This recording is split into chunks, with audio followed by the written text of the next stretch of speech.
好，我是阿力。今天的视频跟大家聊一下美国加密货币的最新的一个调查啊。那么这项调查显示啊，狗狗币是排名第2为人们所熟悉的加密货币。那么排名第1的当然了就是比特币。那么节目的后半部分，我们来聊一聊前面几期视频我问大家的一个问题啊，就是狗狗币的后市的发展，它到底是有马斯克比较好的，还是没有马斯克比较好？那么当时的节目啊，我没有给出自己的答案，那么我也没有要求大家去在评论区写出自己的答案，因为当时呢我自己也没有考虑清楚。今天呢我想说一下我自己的看法，那么希望大家呢在留言区一起来探索一下。好，我是阿力，如果你是第一次打开我的视频，我的频道是专注于赚钱和移民，那么移民类的视频呢主要都放在会员区了，因为目前我发现大家比较喜欢看我讲狗狗币，比较喜欢这个赚钱类的视频。那么如果你觉得我的视频对你有所帮助啊，不要忘记点击订阅我的频道并打开小铃铛。那么在讲正式话题之前啊，我先说一下，昨天有个币圈大佬说熊市来了，那么引发了很多朋友的这个恐慌情绪，很多人啊问我这个关于我的观点。那么我的观点呢，目前就是多看少动啊。熊市呢它不是因为某一个人说来了它就来了，那么熊市它也是靠大量的这个资金，大部分人的共识才会有的。那么大家不要听风就是雨啊，要有自己的一个独立的思考。那么好，我们首先来看这个调查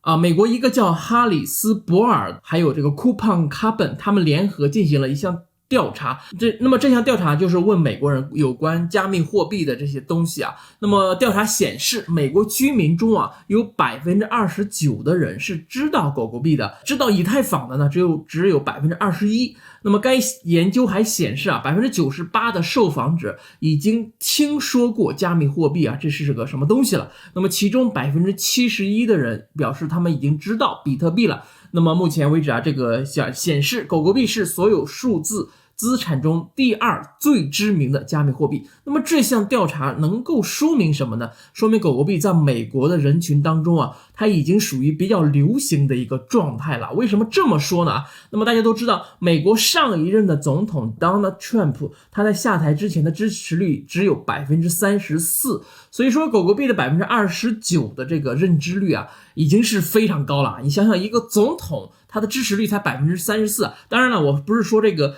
用他的支持率来对比这个知道 29%， 那肯定说这个美国大部分人 99% 的人都是知道总统的。当然了，我这个观点呢就是说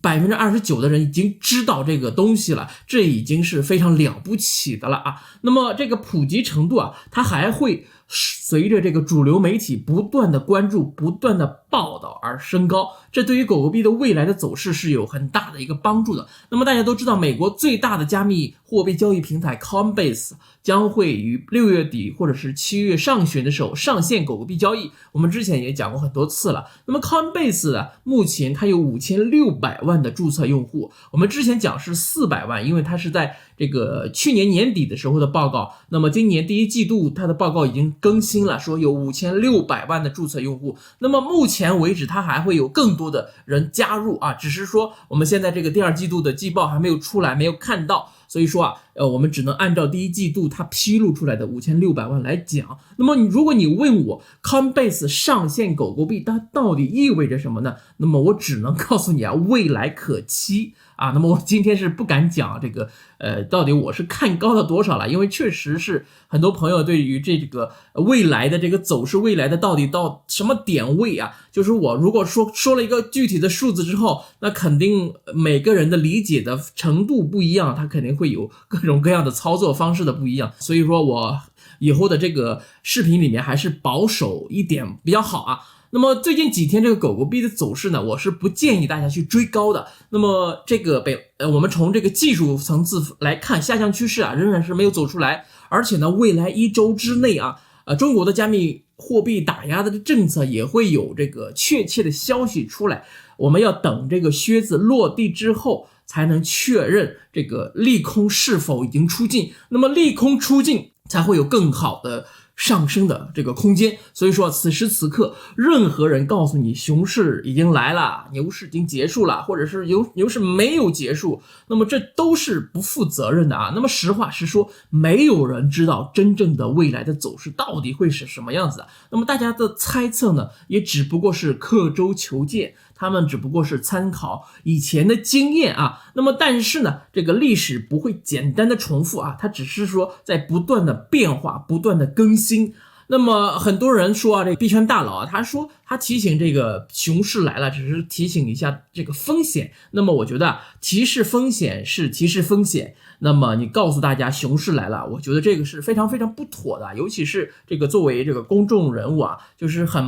说出来这个很突然的说出来一句话，那么确实是能够引发一定的恐慌的情绪啊。那么我还是那句话，大家有自己的一个判断。好，那么我们今天进入节目的第二部分，大家都知道，那么最近马斯克是不断的在喊单狗狗币啊，每天都在发这个推文，在推这个狗狗币，但是呢，狗狗币并没有像以前一样一飞冲天。当然了，这个跟大环境不好还是有一定的关系的，但是呢，我所看到的是狗狗币的走势或许正在与马斯克的喊单脱离关系。那么原因呢也很容易理解，因为之前关联性太密切了，只要马斯克一喊单一发推文，那么狗狗币就像吃了春药一样往上飞。所以大家一看到这个马斯克发推文了就开始追高，一看到他发推文了就开始追高。但是呢，随着这个喊单的次数越来越多，狗狗币仿佛呢对于这种喊单啊，它已经疲倦了，已经累了。那么目前来看，狗狗币正在走出自己的一个风格，